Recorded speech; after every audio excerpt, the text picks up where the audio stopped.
আজকে আমরা যেটা করব এটা হচ্ছে প্রিভিয়াস ক্লাসের সেকেন্ড হাফটা করব, যেটা আমরা সিপাহি বিদ্রোহ শুরু করেছিলাম। সিপাহি বিদ্রোহ আগের দিন দেখেছিলাম যে কেন হয়েছিল, কী কী কারণে হয়েছিল, অনেক কিছু কজ দেখেছিলাম, political cause, religious cause, immediate cause দেখেছিলাম, যেখানে কার্তুজটাকে মুখে ছিঁড়তে হতো বলে, কার্তুজটা মেড আপ অফ বিফ বা পর্কের চামড়া দিয়ে তৈরি হতো বলে হিন্দু মুসলিমের মধ্যে সেন্টিমেন্টে লেগেছিলো। এটা ইমিডিয়েট কজ ছিল।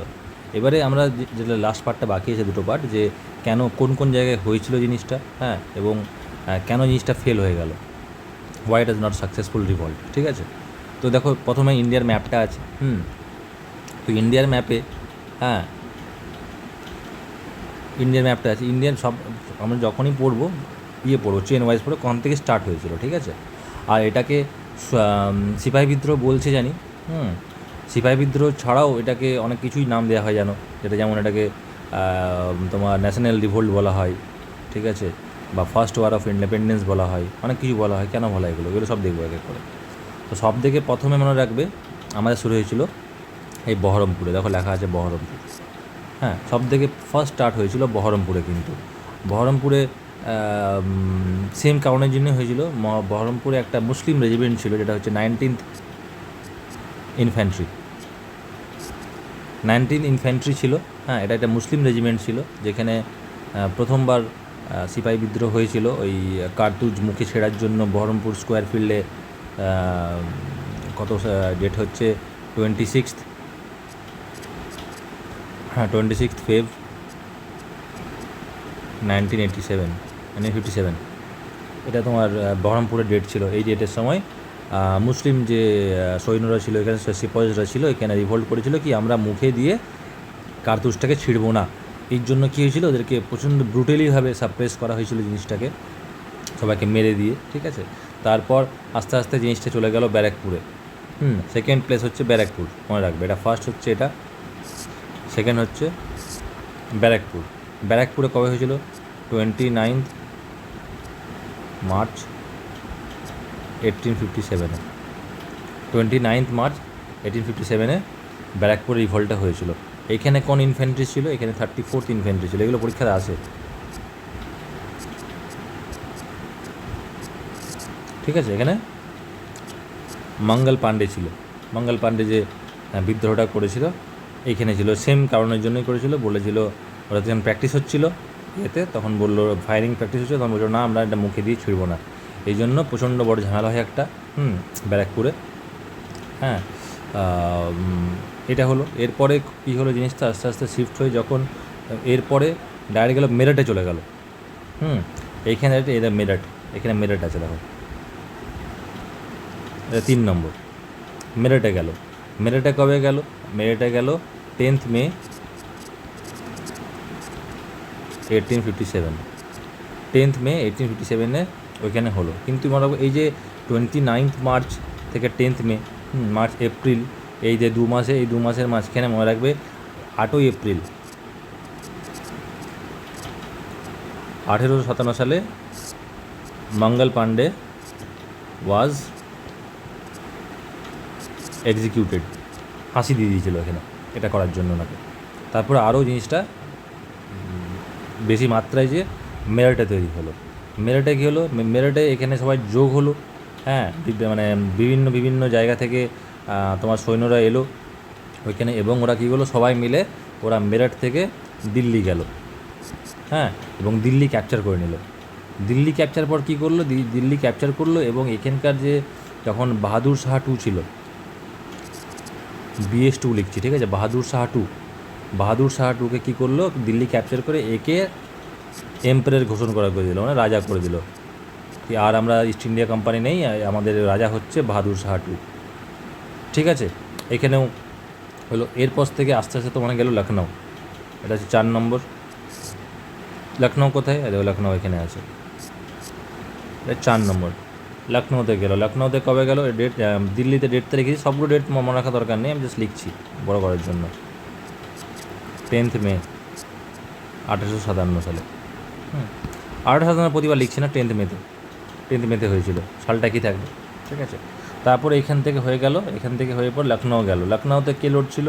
লখনৌতে হচ্ছে ঝামেলা শুরু হয়ে গেছিলো তোমার এখানে 30 মেতে। হ্যাঁ, লখনৌতে কে ছিল? লখনৌতে ছিল Begum Hazrat Mahal, played a very important role. ঠিক আছে, লখনৌতে মনে রাখবো বেগম হজরত মহল প্লেড এ ইম্পর্টেন্ট রোল। এই কেন করেছিল, কেন কি এই কেন রিভোল্টে নেমেছিল, কেন কি যারা যারা এখানে নেমেছিল বেশিরভাগ পার্সোনাল কথার জন্য নেমেছিল যারা। বেগম হজরত মহলের ছেলে ছিল ব্রিজিস কাদিরকে বলেছিল আওয়াজ যে জায়গার ছিল আওয়াদের রাজা বানাবে বলে, নবাব বানাবে বলে, কিন্তু সেটা হতে দেয়নি। ওখানে অন্য বসেছিল, হ্যাঁ, আওয়াদের পাপেট বসছিল ব্রিটিশের হাতে, কিন্তু বলেছিল বেগম হজরত মহল নিজের ছেলেকে বসাবার জন্যই ঝামেলাটা হয়েছিল। ঠিক আছে, ওইখান থেকে ঝামেলা ছড়িয়ে গেল কানপুরে। 5 নম্বর হচ্ছে কানপুর। হ্যাঁ, কানপুরে কী হলো, কানপুরে কত হয়েছিল? 4 জুন। ফার্স্ট 3টে ডেট মনে রাখবে, বহরমপুর, ব্যারাকপুর আর মেরঠ। 26 ফেব্রুয়ারি, 29 মার্চ আর 10 মে।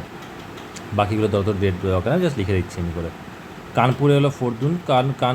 কানপুরে কে ছিল? কানপুরে মনে রাখবে আমাদের ইম্পর্টেন্ট নানা সাহেব অ্যান্ড তাতিয়া টোপে। ঠিক আছে, তাতিয়া টোপ ছিল, এরা খুব ইম্পর্টেন্ট রোল প্লে করেছিল। কেন কি রানা সাহেবরা কেন নেমেছিল? এদের পেনশনটা বন্ধ করে দিয়েছিল। কেন কি এদের ইনহেরিটেন্স, প্রথমে তো রাজা তো সরিয়ে দিয়েছিল, কোনো ছেলেমেলে ছিল না বলে। হ্যাঁ, তারপরে যে পেনশনটা দিত, পেনশনটা বন্ধ করে দিয়েছিল। তো এগুলো কিছু কারণ হচ্ছে। তারপরে গেল ঝাঁসিতে। ঠিক আছে, হ্যাঁ, 6 নম্বর হচ্ছে ঝাঁসিতে যেন রানী লক্ষ্মীবাই খুব ইম্পর্টেন্ট।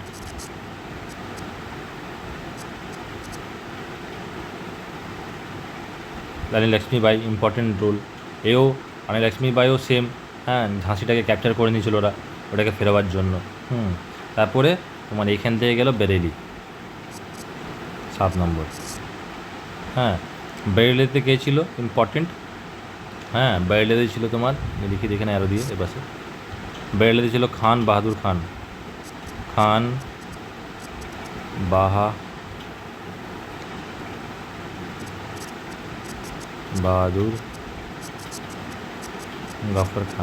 বাহাদুর গফর খান ইনি ছিল। ইনি মানে বেরেলিতে ওই সরকারকে তুলে যে নিজের গভর্নমেন্ট সেট আপ করে নিয়েছিল, যে for protect the Bareilly from British east India company. ঠিক আছে, খান বাহাদুর খান এখানে অনেকটা ইম্পর্টেন্ট প্লে রোল করেছিল।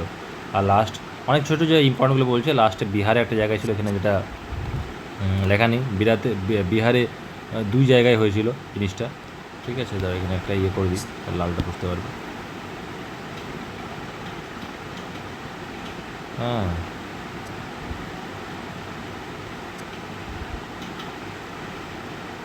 বিহারে একটা ছিল।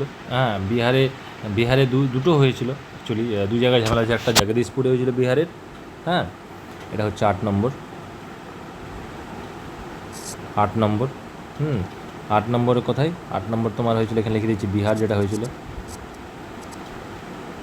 হ্যাঁ, প্রথমে তোমার ইয়েতে জুন জুলাই এটা হয়েছিল।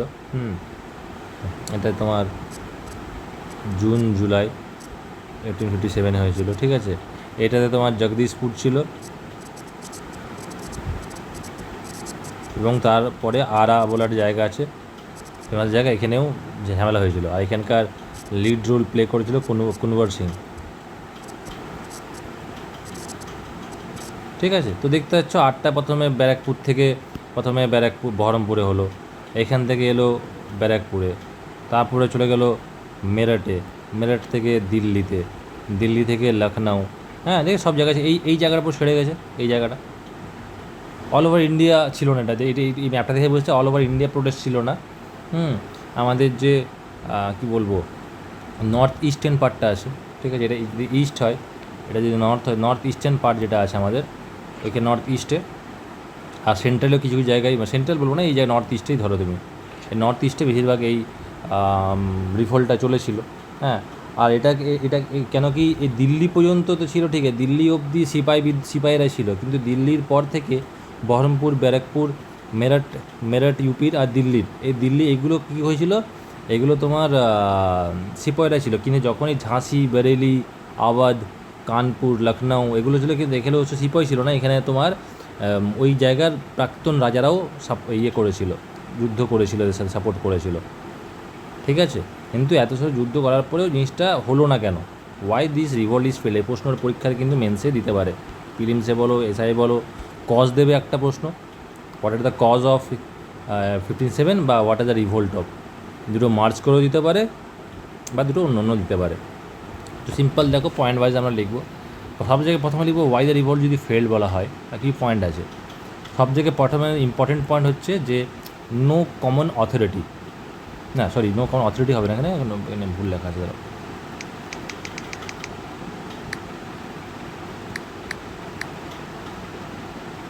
No common ambition. হ্যাঁ, কোনো কমন অ্যাম্বিশন ছিল না। কিছুক্ষণ আগেই বললাম যে every single leader was fighting for personal interest, personal কাজের জন্য সবাই যুদ্ধ করছিল। কিছুদিন আগেই বললাম আমি। যেমন দেখো এক্সাম্পল দেখো, রানী লক্ষ্মীবাই কেন লড়েছিল ঝাঁসি থেকে, টু গেট ব্যাক দ্য ঝাঁসি, ঠিক আছে। কুনওয়ার সিং কেন লড়েছিল? জমিদারি প্রথার জন্য লড়েছিল, ঝামেলা হচ্ছিল বলে। নানা সাহেব কেন করেছিল? Fighting for is pension right and financial right, ঠিক আছে। এই ফাইন্যান্সিয়াল রাইট বলবো না, এটাকে ইনহেরিটেন্স রাইট লিখে দাও, ইনহেরিটেন্স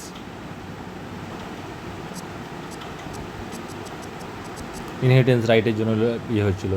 বেগম হরজত মহল কী বললাম কিছুক্ষণ আগে, তার ব্রিটিশ কাদি যে ছেলে ছিল তার ছেলেকে আওয়াজের নবাব বানাবার চেষ্টা করছিল। তো এটা সব পার্সোনাল কজের জন্য লড়ছিল। প্রথম হচ্ছে এটা পয়েন্ট, পার্সোনাল কজের জন্য যুদ্ধ করলে কোনোদিন যুদ্ধ যেতে যায় না, ঠিক আছে। সেকেন্ড পয়েন্ট কি? নো এফেক্টিভ লিডারশিপ, ভালো লিডার কেউ ছিল না। মানে পুরো লিডার ছিল, রানী লক্ষ্মীবাই ছিল, কুনওয়ার সিং ছিল, কিন্তু ওরা ওই জায়গাতে সীমিত ছিল। কিন্তু অল ওভার ইন্ডিয়া এই যে রিভোল্ট চলছে, পুরো রিভোল্টের যেমন একটা কেউ ছিল না, লিড করেনি। যেমন কুইট ইন্ডিয়া মুভমেন্ট বলে যে মহাত্মা গান্ধী পুরো লিড করেছিল, হ্যাঁ, ওইগুলো ওইরকম কিছু ছিল না। তো কী হলো? Lack of communication among the rebels, এই যে রেবেলসরা ছিল, লক্ষ্মীবাই, কুনওয়ার সিং, এদের কোনো কমিউনিকেশন ছিল না। হ্যাঁ, ও এখানে মার খাচ্ছে, এখানে মারছে, ঠিক আছে, এমনি করে একটা হচপচ হয়ে গেছিলো। আর সব থেকে ইম্পর্টেন্ট কনসেপ্ট হচ্ছে কনসেপ্ট অফ ন্যাশনালিজম, জাতীয়তাবাদ। India as a nation has not evolve. যে একটা ভারতবর্ষ যে আছে, এই যে ভারতবর্ষ ম্যাপটাকে দেখলাম, এটা একটা ভারতবর্ষ দেশ বলে তখন অবধি কারো কনসেপ্টে ছিল না। ইন্ডিয়া অ্যাজ এ নেশন, এই কনসেপ্টটাই ছিল না যে সবাইকে একসাথে লড়তে হবে আমাদেরকে, ঠিক আছে। এটা খুব ইম্পর্ট্যান্ট কোয়েশ্চেন, মানে পয়েন্ট, ঠিক আছে। আর কি আছে? লিমিটেড আপরাইজিং মানে কি সব জায়গায় হয়নি। তুমি দেখলাম কেমন, দেখো যে বেঙ্গলে হয়েছে, বিহারে হয়েছে আর ইউপিতে হয়েছে, এই তিনটে জায়গাতে হয়েছে, আর কোনো জায়গায় হয়নি, ঠিক আছে। ইউপি, বেঙ্গল, বিহার এই তিনটে জায়গার মধ্যে সীমিত ছিল কিন্তু আমাদের 57 রিভল্টটা, ঠিক আছে। সেকেন্ড পয়েন্ট কি? হ্যাঁ, majority parties were isolated and no support from Rajput and শিখরা চুপচাপ মুখে হাত দিয়ে বসছিল, কিন্তু দেখছে তো বড় ঝামেলা হচ্ছে, কেউ করছে সাপোর্ট করেনি, ঠিক আছে, এটা মনে রাখবে। No participation of the middle class, ঠিক আছে। Middle class did not support the revolt, middle ক্লাসের কেউ সাপোর্ট করেনি। আর কি আছে? Even the rich merchant zamindar যে ছিল, বড় বড় ব্যবসায়ী জমিদাররা, তারা ব্রিটিশকে হেল্প করেছে এই যুদ্ধতে, ব্রিটিশদের হেল্প করেছে, খবর দিয়ে দিত, দেখো এই আসছে ওই আসছে করে করে, ঠিক আছে।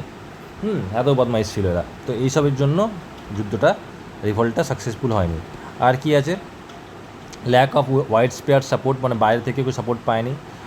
Local aristocracy did not support, যে লোকাল অ্যারিস্টোক্রেসি লোকরা ছিল, এই রিচ মার্চেন্ট, ওগুলোই কথাটাই বলছি আমি, did not support the revolt, ঠিক আছে। কোনো failure to gather international support পায়নি। হ্যাঁ, যেমন ইন্টারন্যাশনাল সাপোর্ট বলতে গেলে আমাদের থেকে কী বলে, সুভাষচন্দ্র বোস বাইরে যেমন জার্মানি থেকে সাহায্য চাইতে গেছিলো, ঠিক আছে, ইন্টারন্যাশনাল সাপোর্ট, তো ওইটা তোমার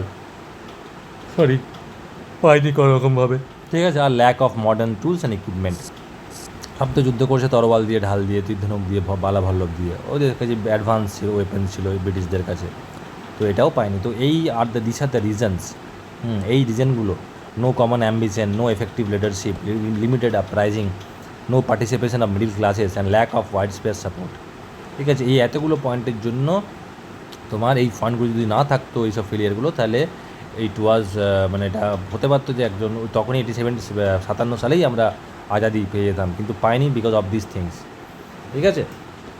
লাস্টে বললাম দেখো এই যে ফার্স্ট ওয়ার অফ ইন্ডিপেন্ডেন্স, এটা কেন ইন্ডিপেন্ডেন্সের প্রথম যুদ্ধ বীর সাভারকার বলে গেছিলেন, কেন কি এর আগে কোনো দিন অত বড় যুদ্ধ হয়নি, রিভোল্ট হয়নি ইন্ডিয়াতে, এর আগে এমনি কোনো দিন এত বড় যুদ্ধ হয়নি, ঠিক আছে, সেজন্য এটাকে বলে first war of independence. British prime minister বলে বেঞ্জামিন ডিসরায়েল বলেছিলেন, ডিসরায়েল ন্যাশনাল রিভোল্ট বলে রাখবে, এটা কোশ্চেন আসে, 3টে কোশ্চেনই আসে কিন্তু, ঠিক আছে। হ্যাঁ, Benjamin Veer Savarkar first war of independence বলেছিলেন, কমেন্ট করেছিলেন জিনিসটাকে, বেঞ্জামিন ডিসরায়েল বলেছিলেন, ন্যাশনাল রিভোল্ট বলেছিলেন, ঠিক আছে। এবং ব্রিটিশের কিছু হিস্টোরিয়ানরা আছে, হ্যাঁ, কী বলে, যেমন ট্রাভেলিয়ান বলেছিলেন যে এটা হচ্ছে একটা হিন্দু মুসলিম কনস্পিরেসি আর কিছু না, এটা কনস্পিরেসি, এটা রিভোল্ট না, যার যার নিজের বক্তব্য এখানে প্রকাশ করেছিলেন। তো এই জিনিসগুলো পরীক্ষাতে আসে, ইম্পর্টেন্ট জিনিসগুলো কিন্তু, ঠিক আছে। এবারে পরে আমি এটা শেষ হয়ে গেছে চ্যাপ্টারটা, এবারে কিছু জিনিস দেখে নিই যে এটা থেকে কী শিখলাম, ইভ্যালুয়েশন কী কী এটা আছে, হ্যাঁ, এখান থেকে কী কী ভালো জিনিস হলো দেখে নিই, ঠিক আছে।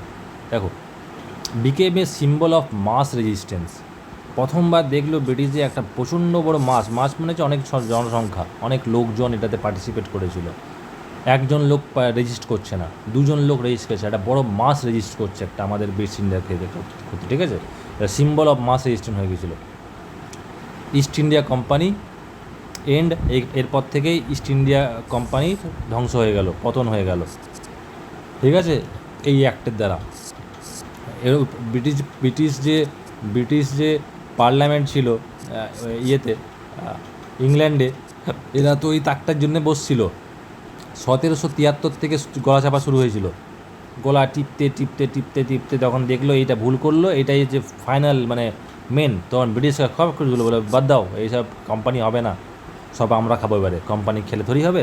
সেই জন্য 1858 চার্টার অ্যাক্ট নিয়ে এলো এবং এটাকে কোম্পানিটাকে উড়িয়ে দিল, সরিয়ে দিল, ঠিক আছে।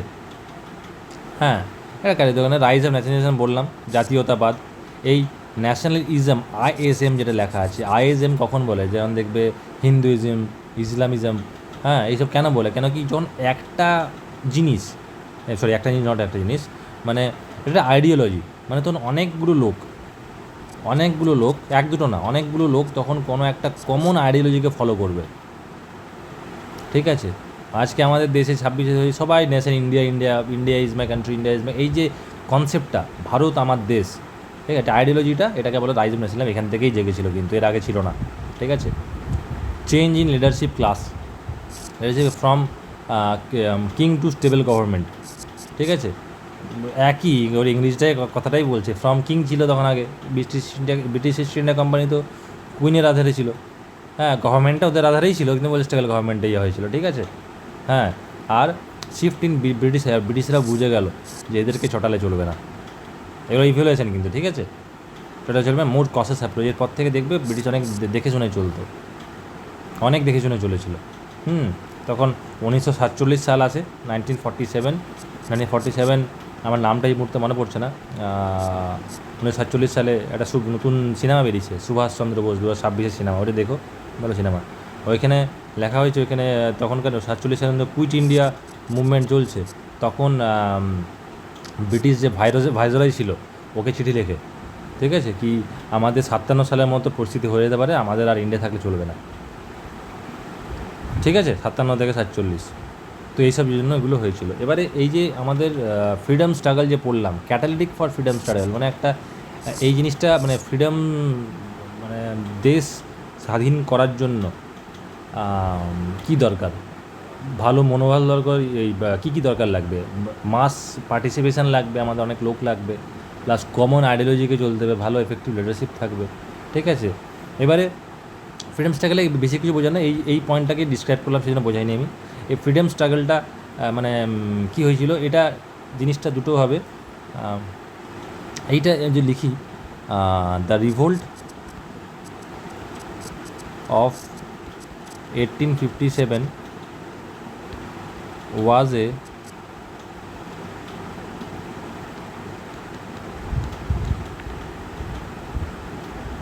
turning point in the history of India. এইটা, এই যে রিভোল্টটা ছিল, এটা একটা টার্নিং পয়েন্ট ছিল ইন্ডিয়ান হিস্ট্রির মধ্যে। কেন, ওয়াই, কেন ছিল ভাই টার্নিং পয়েন্ট, কেন কি, এইটাতে এই যে এই যে 57-এর রিভল্টের জন্যই ট্রেডিশনাল লিডারশিপটা শেষ হয়ে গেছিলো। ট্রেডিশনাল লিডারশিপ মানে কে ছিল? স্টেবল গভর্নমেন্ট একটা ফ্রন্ট হলো, concept of stable government, British government. সে ব্রিটিশরাই ব্রিটিশরাই ছিল, ব্রিটিশরা বলছে ওটা কোম্পানি ছিল, তো আমরা নিজে এসেছি, এবার চাপ নেই, আরও বেশিভাবে লুটবো, ঠিক আছে। তো আমরা ওইটা পড়ছি না, আমরা মেন ইয়েতে ফোকাস রাখবো যে কয়েকটা স্টেবল গভর্নমেন্ট ফর্ম হয়েছিল, মনে রাখবে। এবং বুঝে গেছিলেন ব্রিটিশরা যে যদি কোনো পাওয়ার যদি শক্তি যদি কোনো প্রাইভেট হ্যান্ডে চলে যায়, তাহলে কী বড় জিনিস হতে পারে, কী হতে পারে তাহলে প্রাইভেট হ্যান্ডে চলে যায় যদি। সেই জন্যই ওই মোনার্কি সিস্টেমটা শেষ করে স্টেবল গভর্নমেন্ট বলে দিল, ইয়ে থাকবে। তখনও তো রাজা মেজা ছিল, অনেক ইন্ডিয়ান রাজারাও ছিল, এই ছিল রাজা কোনো জায়গায় থাকবে, সব জায়গায় ব্রিটিশ গভর্নমেন্ট, স্টেবল গভর্নমেন্ট দেবো আপনাদেরকে আমি। হ্যাঁ, আর এই করেই তোমার গভর্নমেন্ট অফ ইন্ডিয়া অ্যাক্ট, সব থেকে important act, one of the, যে 1858 সালে চার্টার অ্যাক্ট যেটাকে বলে, চার্টার অ্যাক্ট না, এখানে ভুল লিখেছিলাম, চার্টার অ্যাক্ট কেন হবে না, দেখলাম বেশ কোনো একটা চার্টার অ্যাক্ট লিখে ফেলেছিলাম মনে হচ্ছে আমি। এই তো চার্টার অ্যাক্ট না, এটা গভর্নমেন্ট অফ ইন্ডিয়া অ্যাক্ট 1858। তার পরের বছরেই এই অ্যাক্টটা এলো। এবার এই অ্যাক্টটাকে বুঝতে গেলে, এবার যখনই তার আগে কিছু বলে দিয়ে দাও, যখনই 1858 অ্যাক্ট এলো, তখনই গভর্নর জেনারেল ছিল বললাম আগে। হ্যাঁ, 1773 ছিল তোমার গভর্নর জেনারেল, গভর্নর ছিল শুধু, গভর্নর অফ বেঙ্গল। 1833 সালে কী হলো? Governor general of India, Bengal থেকে ইন্ডিয়ায় চলে এলো। আর তোমার 1853 সালে কী হয়েছিল? ভাইসরয় হয়েছিল, ঠিক আছে। তো মনে রাখবো, এবার তো আর ইয়ে নেই, এবার তো আর কোম্পানি রুল নেই, এবারে কে রুল আছে? এবার সরকার, এবারে ব্রিটিশ গভর্নমেন্ট ডাইরেক্ট হস্তক্ষেপ করছে ইন্ডিয়াতে। তো ফার্স্ট ভাইসরয় কী হবে?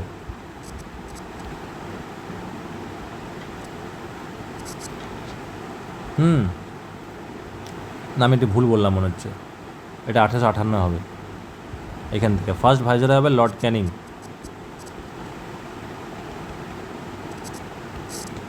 ঠিক আছে। তো আমরা দেখি না কী কী জিনিস আছে। সব থেকে প্রথমে পড়ব আমরা, এটা হচ্ছে এন্ড অফ ডুয়েল গভর্নমেন্ট। এই জিনিসটা কি?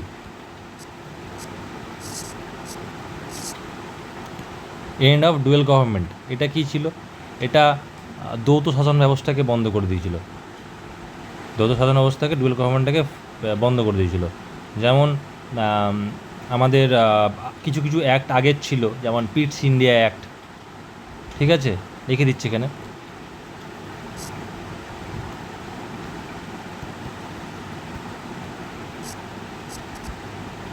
ended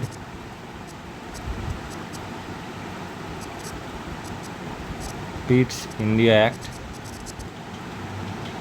হ্যাঁ, পিটস ইন্ডিয়া অ্যাক্টকে বন্ধ করে দিল, খারিজ করে দিল, এবং লিকুইডেট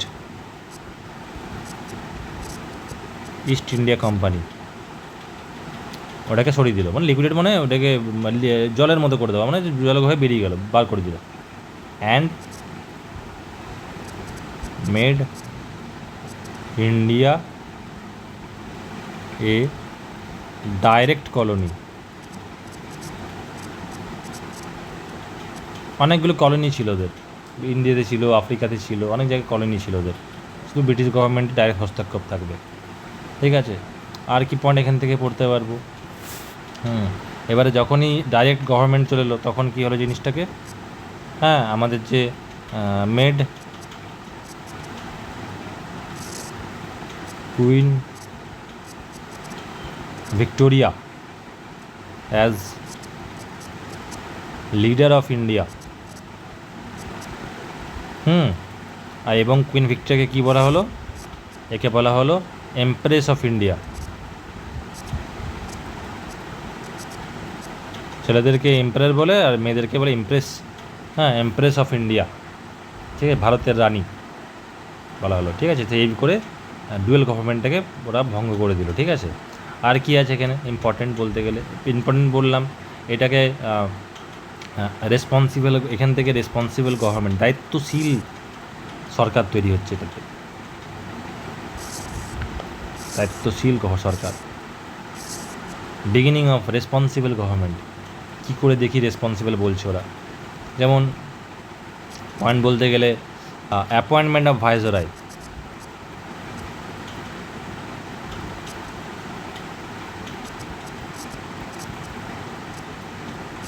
অ্যাপয়েন্টমেন্ট অফ ভাইসরয়, ঠিক আছে, ভাইসরয় যে আছে এটা অ্যাপয়েন্টমেন্ট করা হবে। হ্যাঁ, এখানে একটা কাউন্সিল তৈরি হবে, এটাকে ভিএলসি বলা হয়। ভিএলসি প্লেয়ার না কম্পিউটারের, ভাইসরয় লেজিসলেটিভ কাউন্সিল। মানে একটা 6 জনের মেম্বার থাকবে, 6% মেম্বার থাকবে, তার হেড করবে কিন্তু ক্যানিং, মানে তার হেল্প করার জন্য, ঠিক আছে, এটাকে এক্সিকিউটিভ কাউন্সিল বলা হয়। গভর্নর, লেজিসলেটিভ কাউন্সিল ভিএলসি, বা হ্যাঁ লেজিসলেটিভ কাউন্সিল হলো যেটা এইসব কাজ করবে, ঠিক আছে। আর এই ভিএলসি যে ছিল ভাইসরয় লেজিসলেটিভ কাউন্সিল, লিখে দিচ্ছি,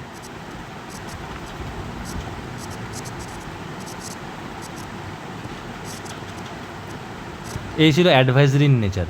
অ্যাডভাইজারি ইন নেচার মানে এরা কিছু যদি অ্যাডভাইস দেয়, মানে কিছু যদি বলে ভাইসরয়কে, এমন না ভাইসরয়কে শুনতেই হবে, সে নাও শুনতে পারে, ঠিক আছে।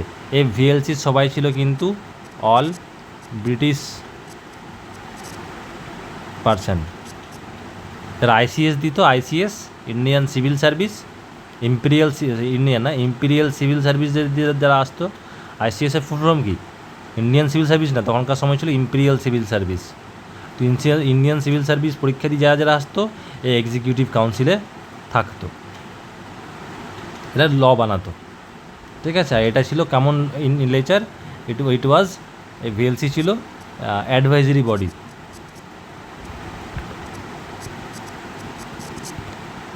ঠিক আছে। এটা 2 বছরের টেনিয়ার থাকে, 2 বছর পর পর এটা রিটায়ার হতো বা পোস্টিং হয়ে যেত, ঠিক আছে, এটা মনে রাখবে।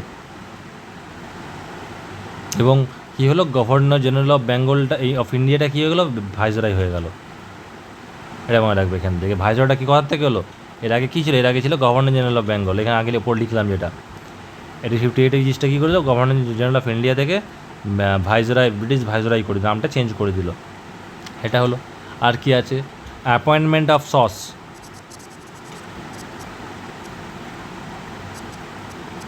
অ্যাপয়েন্টমেন্ট অফ সস, ঠিক আছে। সেক্রেটারি অফ স্টেট,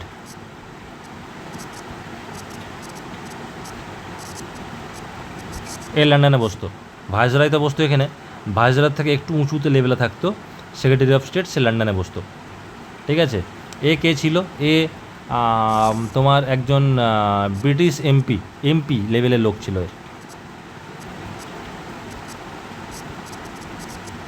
ব্রিটিশ যে পার্লামেন্ট ছিল, পলিটিশিয়ান যেমন বলো ওইরকম পার্লামেন্টের এমপি একজন হতো, ঠিক আছে। এই কাজ ছিল হেড অফ ইন্ডিয়ান অ্যাফেয়ার্স, ইন্ডিয়াতে যে যে কাজ করছে ভাইসরয়কে জানাবে, এবং এই হেড ছিল ইন্ডিয়ান অ্যাফেয়ার্সের, ঠিক আছে। আর কি, মেন চ্যানেল অফ কমিউনিকেশন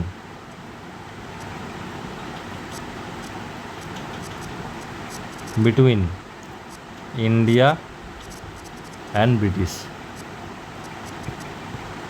ঠিক আছে। এইগুলো কাজ ছিল, সব সামালছে এই ভাইসরয়, কিন্তু ভাইসরয় ইন্ডিয়াতে বসে কাজ করতো, আর ওইখানে বসে কাজ করতো সেক্রেটারি অফ স্টেট, সস, মনে রাখবে, ঠিক আছে। তো এগুলো, এটা বিগিনিং অফ রেসপন্সিবল গভর্নমেন্ট, এর আগে থেকে নিযুক্ত করা হলো। আর কি আছে, আর আছে অ্যাপয়েন্টমেন্ট অফ আইসিএস অফিসার, এটা শুধু এখন থেকে না, এটা শুধু অ্যাপয়েন্টমেন্ট অফ, এমন না যে অ্যাপয়েন্টমেন্ট এখান থেকে শুরু, এর আগেই হতো, 1833 থেকে অ্যাপয়েন্টমেন্ট শুরু হচ্ছে। চার্টার অ্যাক্ট যে 1833 ছিল, ওইখানেও তোমার সিলেকশনের কথা বলা হয়েছিল, talent should be the basic selection, basic of selection, talent দেখেই করা যাবে, ঠিক আছে। তারপরে 1853 সালে জিনিসটাকে এক্সাম করে দিল। এটা সব লন্ডনে পরীক্ষা হতো, এবং লন্ডনে পরীক্ষা হতো আমাদের এখনকার মতো না। লন্ডনে পরীক্ষা দিতে যেতে হতো লোকজনদেরকে পরীক্ষা দিতে হতো, যেতে হতো লন্ডনে থেকে পরীক্ষা দিত। প্লাস শুধু এটা নয়, তখনকার দিনে ফ্রেঞ্চ ল্যাঙ্গুয়েজ ওদের একটা ফরেন ল্যাঙ্গুয়েজ কম্পালসারি ছিল। এখন কি আছে? তাতেও তখন সত্যেন্দ্রনাথ মুখার্জি ফার্স্ট হয়েছে, চিন্তা করো। First ICS officer Subhash Chandra Bose, অনেকজন আছে আরও, ঠিক আছে, যারা আইসিএস ক্লিক করে। তাহলে ভাবো কতটা তারা পড়াশোনা করেছে, সব কিছু নলেজে, প্লাস এক্সট্রা সাবজেক্টও পড়ছে, একটা অন্য ল্যাঙ্গুয়েজ, একটা অন্য ভাষা পড়তে হচ্ছে, কম্পালসারি সাবজেক্ট ছিল। তো 3-4টা অপশন ছিল, ফ্রেঞ্চ, জার্মানি, কী ছিল ওইগুলো, রাদার দেন ইংলিশ, একটা কিছু ল্যাঙ্গুয়েজ জেনে পড়ে ওইখানে পরীক্ষা দিতে হতো। আর লাস্টে 1858 সালেও আইসিএস যেটা বলছিলাম, ইম্পিরিয়াল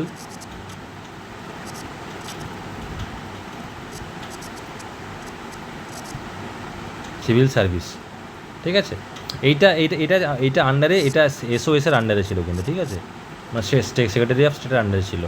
আর কি করলো, ডক্টরিন অফ ল্যাবস যেটাকে বলেছিলাম, ঠিক আছে, এটা ওই বাচ্চা না থাকলে সরকারটা আমাদের, জায়গাটা আমাদের হবে, এটাকে বন্ধ করে দিল, এসব হবে না, করা যাবে না। তো এটা ছিল government of India act 1857। Main কাজ ছিল ব্রিটিশ ইস্ট ইন্ডিয়াকে উঠিয়ে ফেলে দেওয়া, ইস্ট ইন্ডিয়া কোম্পানিটাকে। তারা আমরা নিজে, মানে ব্রিটিশ ইস্ট ইন্ডিয়াকে উঠিয়ে দিল, দেখছি এত লাভ করছে ওরা, এত লাভ করছে, তো বলে ব্রিটিশ গভর্নমেন্ট আমরা কেন ইয়ে করবো, আমরাই সরকার চালাবে এবারে সেখানে, আমরাই জিনিসটাকে ভোগ করবো, ঠিক আছে। এরপর একটা অ্যাক্ট আজকে লাস্ট পড়াবো, এটা হচ্ছে আমাদের গভর্নমেন্ট অফ ইন্ডিয়া অ্যাক্ট 1861। হ্যাঁ, এটাও important, one of the act, ঠিক আছে। এটা দেখবো একটু, গভর্নমেন্ট অফ ইন্ডিয়া অ্যাক্ট। তো এটা এখানেও মেন কিছু পয়েন্ট আছে, যেমন একটা দেখছি, মেন পয়েন্টটা বলছি, birth of legislature. Birth of legislature মানে কি, এই যে আমাদের যে ভিএলসি বলছিলাম, ইয়ে কী বলবো, বা ভিএলসি যেটা পড়লাম মাত্র, ভাইসরয় লেজিসলেটিভ কাউন্সিল যেটা থাকবে, ওই ভিএলসি থেকে 6 জন মেম্বারটাকে 12 জন করলো, 6 মেম্বারটাকে 12 জন করবো, মানে এই 12টার মধ্যে কী হলো, 12টার মধ্যে বললো 10টা থাকবে, 10টা লোক থাকবে ব্রিটিশ আইসিএস অফিসাররা থাকবে, আর 2টো লোক থাকবে, এটা নমিনেটেড বাই ভাইসরয়।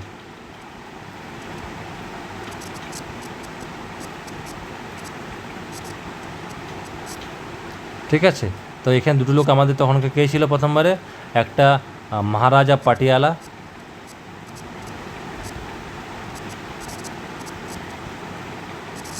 ঠিক আছে, আর একজন ছিল দিনকার রাও। এরা ফার্স্ট লেজিসলেটিভ অ্যাসেম্বলিতে এরা ঢোকে, ঠিক আছে, এটা ল বানাতো। লেজিসলেটিভ অ্যাসেম্বলি মনে হচ্ছে কাউন্সিল, এটা ল বানানো কাজ, এরা অন্য কিছু না, ঠিক আছে। আর দ্বিতীয় পয়েন্ট কি দেখি, দ্বিতীয় পয়েন্ট হচ্ছে প্রভিশন অফ অর্ডিন্যান্স চলে এলো এখানে।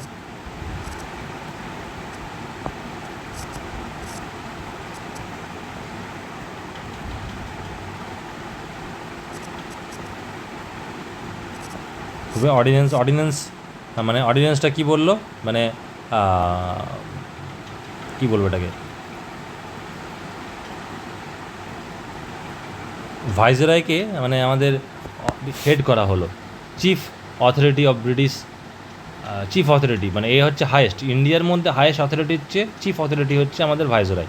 হ্যাঁ, এই অর্ডিন্যান্সটা কী হলো, অর্ডিন্যান্সটা কী হয়, মানে আমাদের যদি অর্ডিন্যান্স মানে তখনকার যা ছিল এখন একই আছে, ঠিক আছে, এমন চেঞ্জ কিছু হয়নি।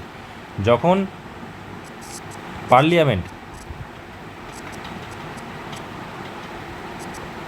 বন্ধ থাকবে, কোনো সেশন নেই, নট ইন সেশন, যখন পার্লামেন্ট সেশনে থাকবে না, তখন প্রেসিডেন্টের সাথে ভাইসরয়কে চেঞ্জ করে দিও। আমি এখনকারটা বলছি, ঠিক আছে। প্রেসিডেন্ট কী করবে, president can make law. Parliament যদি বন্ধ থাকে তাহলে এমন তো না কাজ বন্ধ থাকবে, প্রেসিডেন্ট নিজের পাওয়ার, অর্ডিন্যান্স পাওয়ার ইউজ করে ল পাস করতে পারে, কিন্তু কিন্তু there is a but after return of the parliament, তখন আবার পার্লামেন্ট শুরু হবে, তখন ওই যে লটাকে পাস দিয়েছে, লটাকে বানিয়েছে, তখন কিন্তু 2/3 অংশ মেজরিটিতে জিনিসটা পাস করাতে হবে, রিভিউ করে জিনিসটাকে পাস করাতে হবে, নাহলে জিনিসটার এটা ফেল হয়ে যাবে। তো এটা তখনও হতো, ঠিক আছে, তখনও হতো। এটা শুধু প্রেসিডেন্টের জায়গায় তখন কী হবে, ভাইসরয় হতো। হ্যাঁ, ভাইসরয় এটা ছিল না তখন, আর 2/3 মেজরিটি এইসব ছিল না, শুধু নর্মাল ছিল পার্লামেন্ট যদি না বসে তাহলে ভাইসরয় যে কোনো নিয়ম বানাতে পারে, চিন্তা করো, ঠিক আছে। এই একটা পয়েন্ট হলো। আর আরেকটা কি সিস্টেমের ইয়ে হয়েছিল, birth of portfolio system.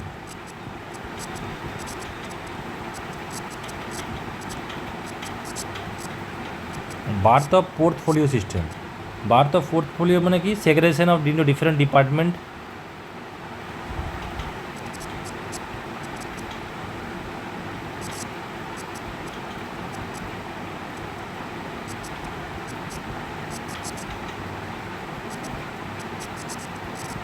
For better governance.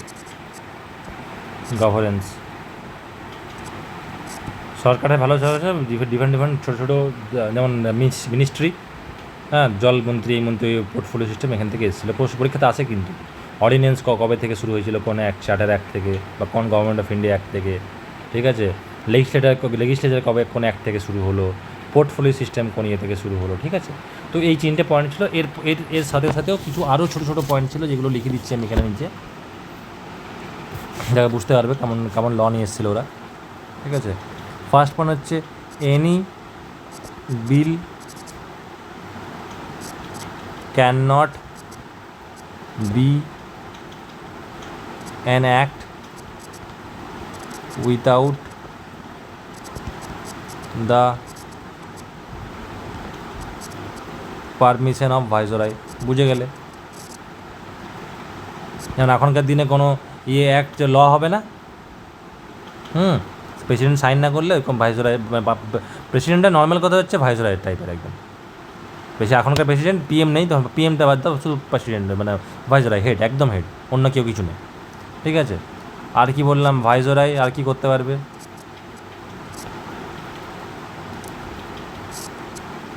Pass করতে পারবে অর্ডিন্যান্স,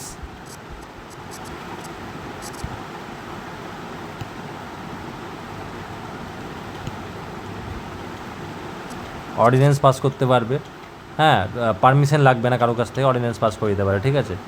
হ্যাঁ, এর ওপরে হচ্ছে সস, জানো ভাইসরয়ের ওপরে সসের যদি মনে হলো, সেক্রেটারি অফ স্টেটে মনে হলো না ভাইসরয় যেটা করেছে ওটা ভুল ল পার করেছিল, তো SOS can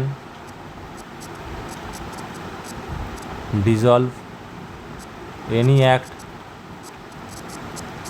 passed by VLC, viceroy legislative council যদি কিছু ইয়ে করে, হ্যাঁ, এর মধ্যে কিন্তু ভাইসরয়ও পড়ছে। ভাইসরয় এখানে উপরে আছে, আর নিজের 5টা ইয়ে, ঠিক আছে, হেল্প নিয়ে এই পুরোটাকে ভিএলসি বলা হচ্ছে, ভাইসরয় লেজিসলেটিভ কাউন্সিল, এটাকে ডিজলভ ভেঙে দিতে পারে। আর কি হলো, ভাইসরয় যে লেজিসলেটিভ কাউন্সিল আছে অফ ক্যালকাটা, হ্যাঁ, can make law for whole India. এরা তো কলকাতায় বসতো, তো বলে দিল এরা পুরো ভারতবর্ষের জন্য এরা নিয়ম বানাবে। এবং যে পাওয়ারটা বোম্বে অ্যান্ড মাদ্রাস যে ছিল, আগে তো 3টে প্রভিন্স ছিল বলেছিলাম, বম্বে, বেঙ্গল, মাদ্রাস। তো বেঙ্গলের নিচে 3টে অন্য ছিল, তো এক জায়গায় বেঙ্গল ছিল, একটা বোম্বাই ছিল, একটা মাদ্রাস ছিল, তো 3টে অন্যভাবে কাজ করতো। লাস্টে কী করলো, এই দুটোকে বোম্বাইকে, তো যেটা বলছিলাম বেঙ্গল, বোম্বে, মহারাষ্ট্র ছিল, তো কী হয়েছিল এখানে, বোম্বাই আর মাদ্রাসকে বেঙ্গলের আন্ডারে নিয়ে চলে এলো, ঠিক আছে, 1773-তে। সেই জন্য কী হলো, তারপরে বেঙ্গলটাকে ওই গভর্নর অফ বেঙ্গল, তার গভর্নর জেনারেল অফ ইন্ডিয়া করে দিল। তো এই যে পাওয়ারটা এর কাছে দিয়ে দিয়েছিল, এটাকে এদেরকে ইয়ে করে দিল, মানে লেজিসলেটিভ পাওয়ারটা রিস্টোর করে দিল, মানে এদের কাজ এরা নিজেই করবে। এরা যদি মানে বোম্বাইয়ের যদি গভর্নর কিছু ল বানাতে সেটা করতে পারে, মাদ্রাসে যদি কোনো ল বানাতে চাইলে সেটা করতে পারে। তো this is the brief of 1856 revolt, ঠিক আছে। এই রিভোল্টের পরে আস্তে আস্তে আমরা এবারে এটা আজকে এইটুকুই থাকলো। এরপরে আমরা এবারে ভাইসরয়গুলোকে পড়বো। আগে যেমন গভর্নর জেনারেলগুলোকে পড়লাম, হ্যাঁ, বেন্টিক, এই হেস্টিং অনেক কিছু ছিল। এবারে লর্ড রিটন আসবে, রিপন আসবে, হ্যাঁ, আফগান ওয়ার হবে, ঠিক আছে। এইসব এগুলো আস্তে আস্তে দিকে আমরা এবারে তারপর ইন্ডিয়ান ন্যাশনাল কংগ্রেস পড়বো, আইএনসি পড়বো। আইএনসি অনেকটা বড়ো চ্যাপ্টার একটা আইএনসি, ঠিক আছে। তো এটাকে থাকলো আজকে এইটুকু চ্যাপ্টারটা। কালকে নতুন থেকে শুরু করবো আমরা। কোনো কোয়েশ্চেন থাকলে, সমস্যা থাকলে বা কিছু না বুঝতে পারলে আমাকে মেসেজে জানিও। Thank you.